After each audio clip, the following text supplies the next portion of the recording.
Hi, I'm Jon Decker, PGA instructor and author of the book, Golf is My Life, Glorifying God Through the Game. Today I want to talk to you about the driver and gaining power.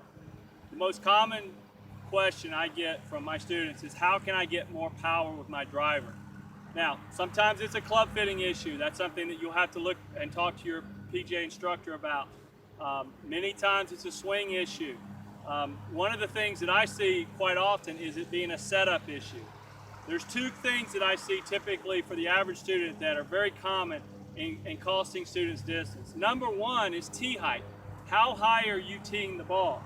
I've got two balls here. I've teed the first one too low. I want to have the ball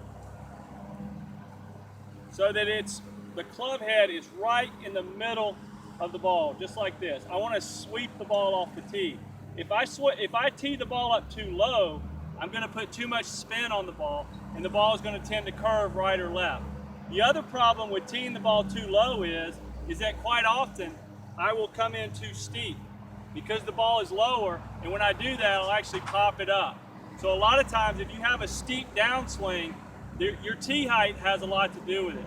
Teeing the ball up high is what you ideally want to do. If you look at the long drive hitters on tour, and if you look at the guys in the long drive competitions, they all tee the ball up high because they want to launch the ball as high as possible with the least amount of spin.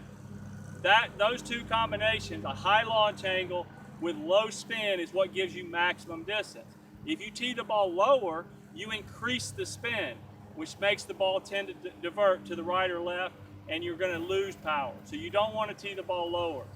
Even if you have a tendency to pop the ball up, you want to make sure that you're teeing the ball the right height.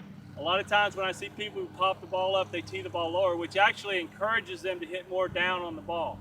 The second mistake that I see people make is the width of their stance.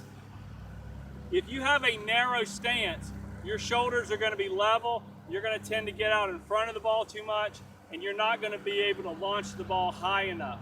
You're going to lose power. The right foot is very important. I want to widen my right foot. By widening my right foot, I'm going to gain more power. This is going to allow me to get more behind the ball and more through the ball. Now, how wide is your stance supposed to be? It's based on your body frame. I'm tall, I have wide shoulders. If I let my arms hang down like this, I've got to get my feet wider than my shoulders. You can see my arms are like that. Here I'm shoulder width apart, here I'm inside of my shoulders, here I'm outside. So this is a bare minimum. The real long hitters, some of them will get even wider. I'd rather you be a little too wide than too narrow. If you do these two things, if you tee the ball higher and you widen your stance and you play the ball forward in your stance, so you're getting the ball more up off your front side here, if you do those three things, you're going to probably hit the ball a lot longer the next time you go play golf. So it's going to go, I'm going to try to implement all three of these things. I've got the tee height, I've got the ball teed up high, put my feet together, open my left foot, and get wider than my shoulder, just like that, and then I'm going to go ahead and hit my shot.